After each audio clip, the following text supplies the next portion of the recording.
Setelah itu kita tahan nafas kita dan baca Alif Lam Mim. Sirullah, Jatullah, Sifatullah, Wujudullah, Af'alullah, La ilaha illallah Muhammad Rasulullah.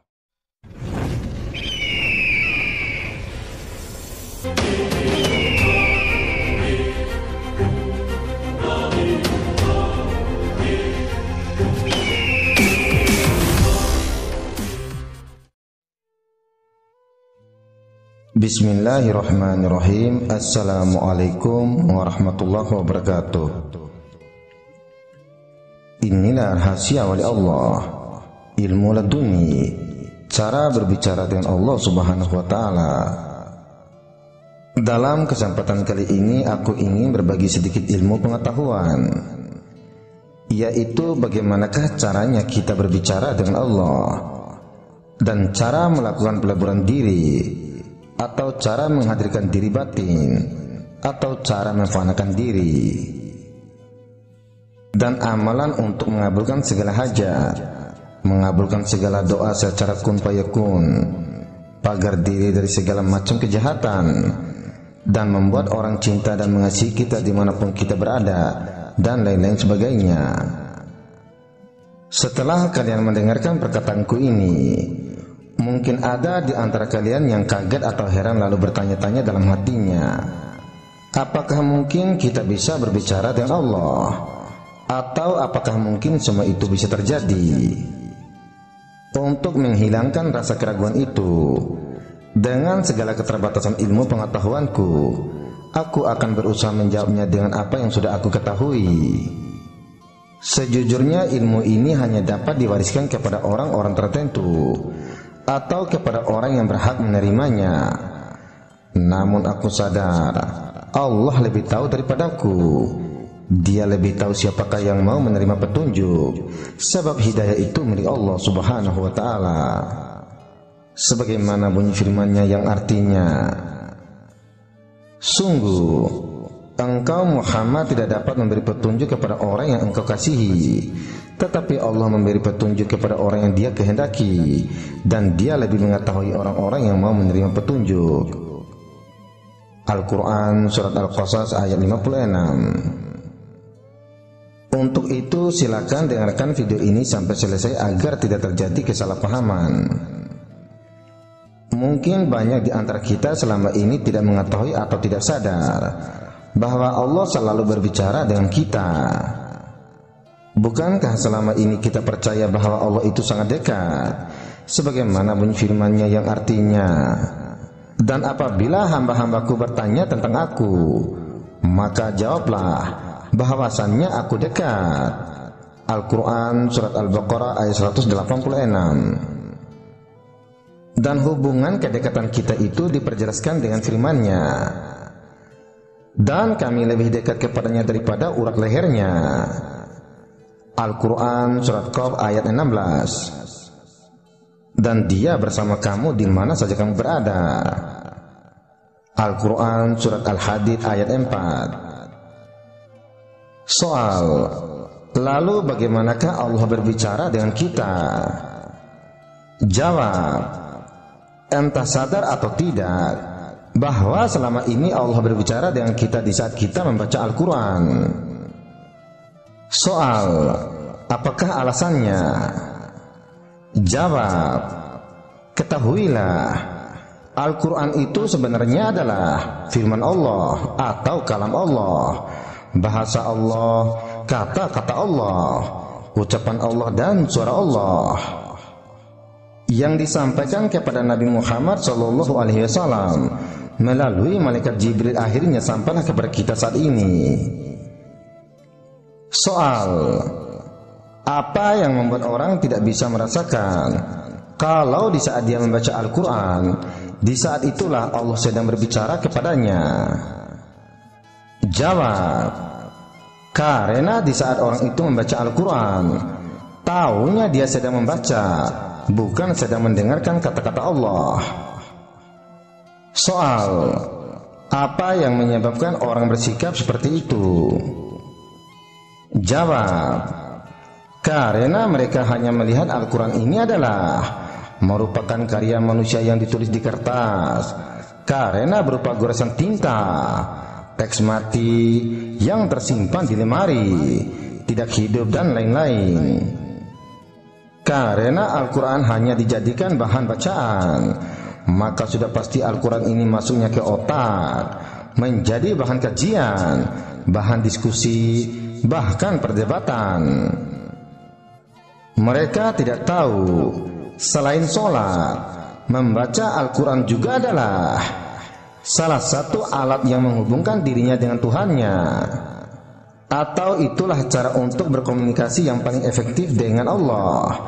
Dan arti komunikasi adalah berdialog, melakukan tanya jawab, sehingga segala persoalan dapat dicarikan jawabannya dari Allah Subhanahu wa Ta'ala. Dan lebih dalamnya lagi, yang menyebabkan seseorang itu tidak bisa merasakan bahwa di saat dia membaca Al-Quran, di saat itu pula Allah sedang berbicara kepadanya adalah karena kehadiran dirinya. Diakibatkan kehadiran dirinya itulah sehingga dia tidak bisa melihat kehadiran Allah Subhanahu wa Ta'ala. Soal, bagaimanakah caranya agar di saat kita membaca Al-Quran bisa terlihat Allah atau nyata Allah yang berbicara kepada kita? Jawab, caranya sebagai berikut.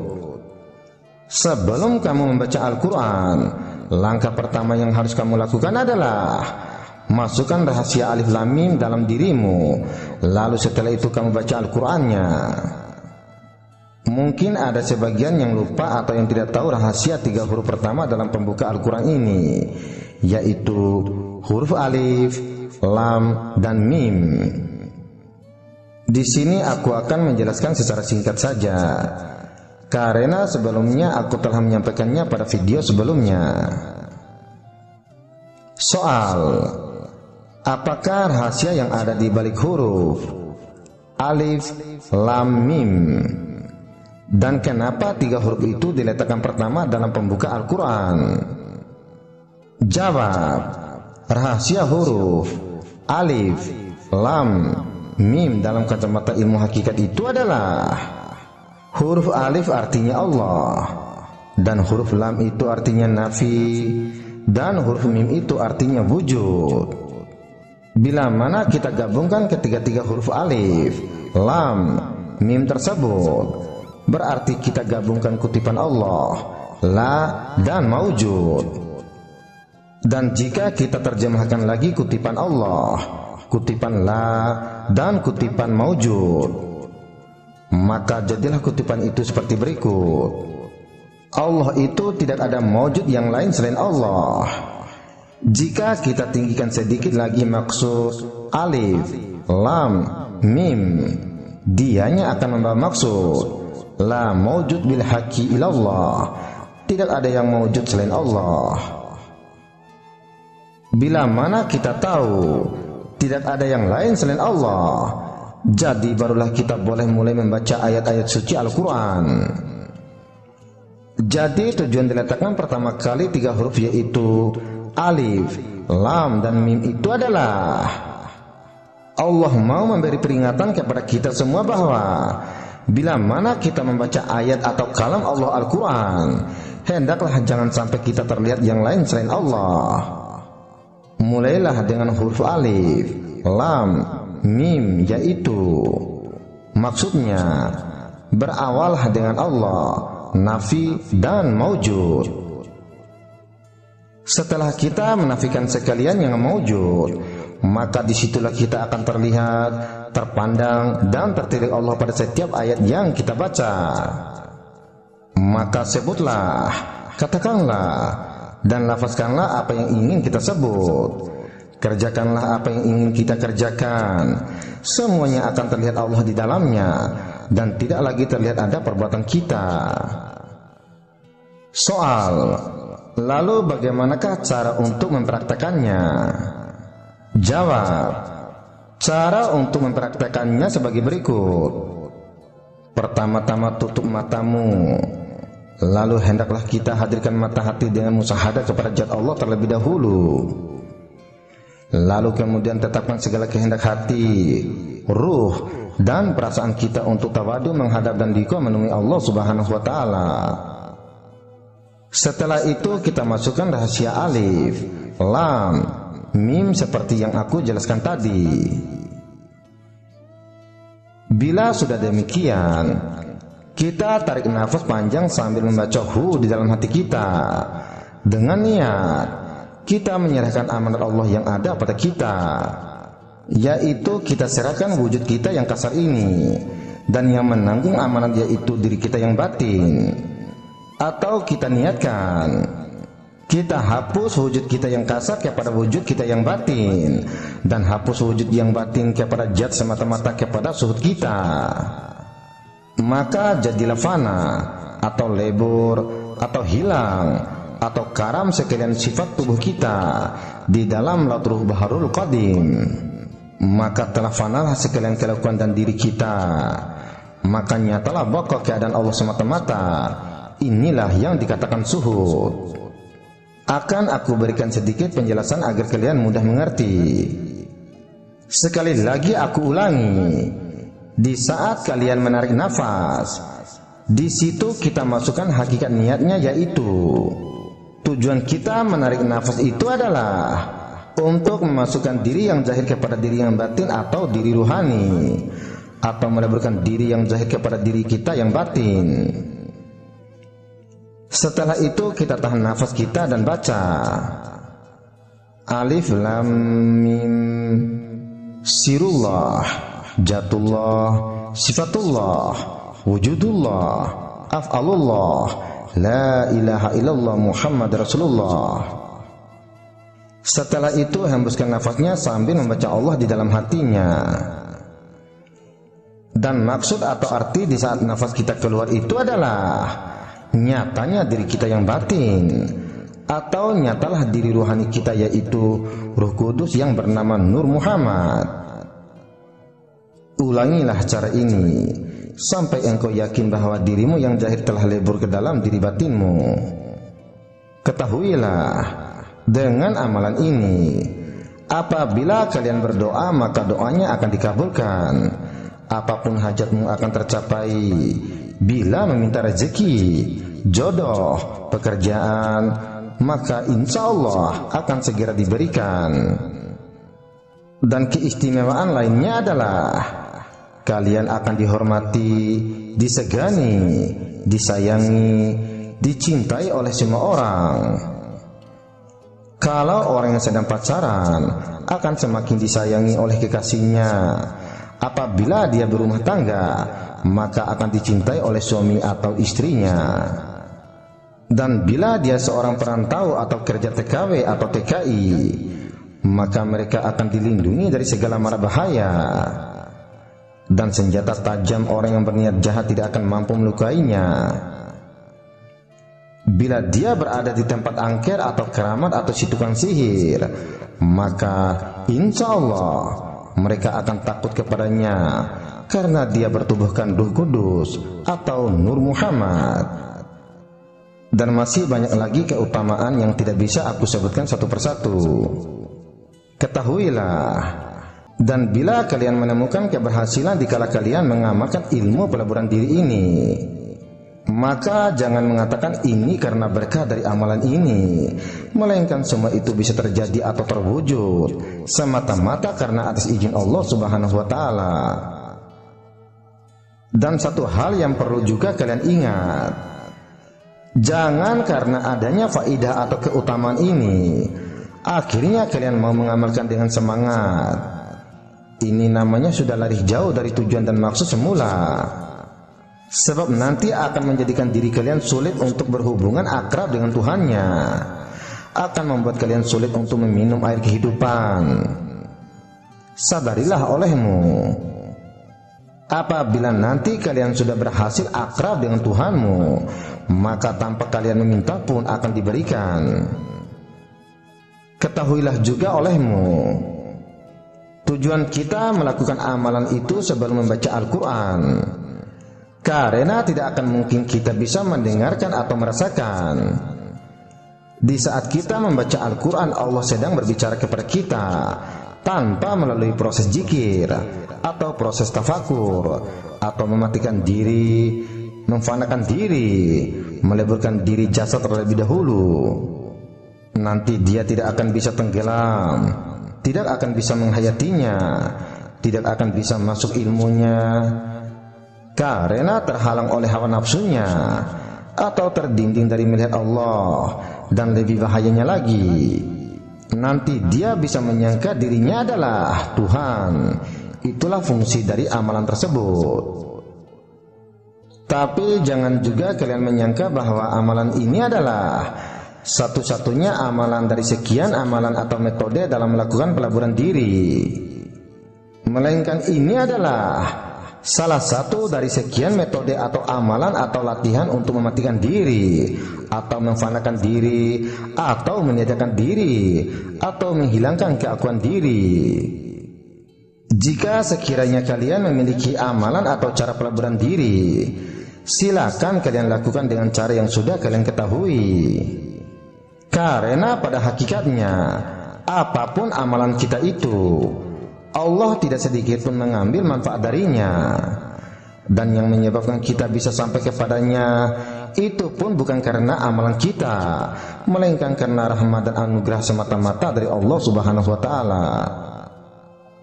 Amalan kita hanyalah satu metode atau jalan ikhtiar saja. Sisanya itu urusan Allah. Karena makrifat bukan karena usaha kita, melainkan itu adalah pemberian Allah Subhanahu wa ta'ala. Sekarang kita lanjutkan kepada pembahasannya sebelumnya.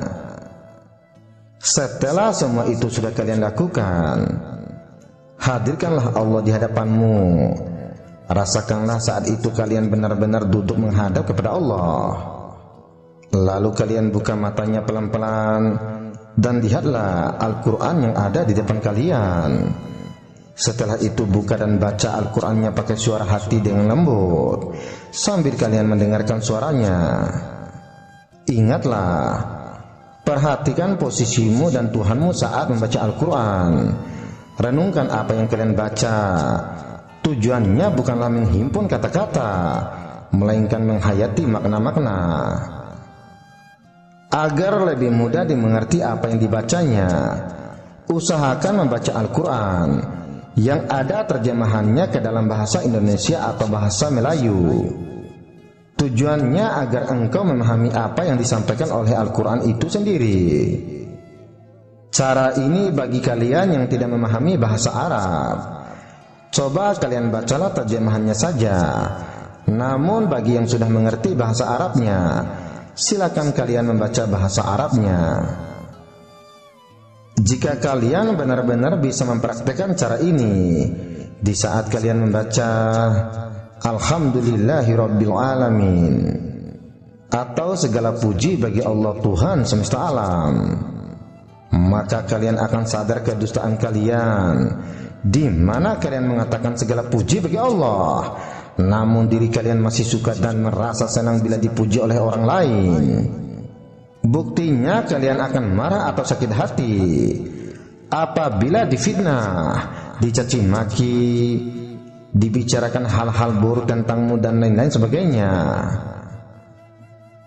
Dan bila bacaan kalian sampai pada ayat Iyyaka na'budu, hanya kepadamu kami menyembah, kalian juga akan menyadari kedustaanmu.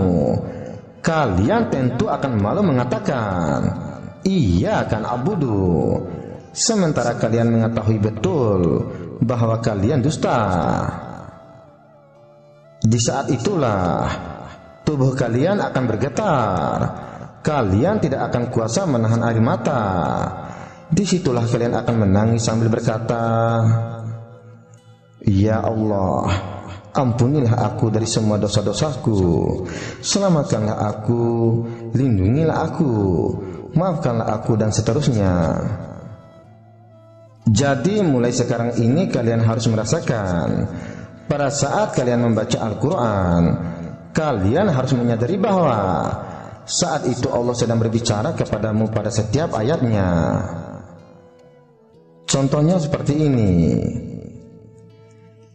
apabila di saat kita membaca Al-Quran dan bila sampai pada ayat tentang ketaatan, maka kita menghadirkan perasaan bahwa Allah menyuruh kita untuk mengerjakannya.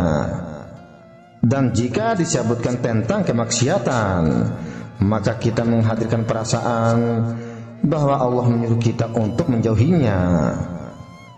Dan jika disebutkan tentang kedustaan dan orang-orang yang berdusta, maka hadirkan perasaan bahwa Allah berbicara kepada kita untuk menjauhi dan tidak menjadi bagian dari mereka dan seterusnya. Ketahuilah olehmu, Allah sebenarnya telah menganjurkan makhluknya agar mereka mentadaburi Al-Quran sebagaimana bunyi firman-Nya. Maka apakah mereka tidak memperhatikan Al-Quran, ataukah hati mereka terkunci? Al-Quran Surat Muhammad ayat 24. Allah juga ada berfirman yang artinya, maka apakah mereka tidak memperhatikan Al-Quran? Kalau sekiranya Al-Quran itu bukan dari sisi Allah, pastilah mereka menemukan banyak hal yang bertentangan di dalamnya. Al-Quran Surat An-Nisa ayat 82. Aku akan ijazahkan amalan ini kepada siapapun yang mau mengamalkannya. Dan ucapkanlah qabiltu di bawah kolom komentar bagi siapa saja yang mau benar-benar mengamalkannya. Semoga bermanfaat dunia wal akhirat.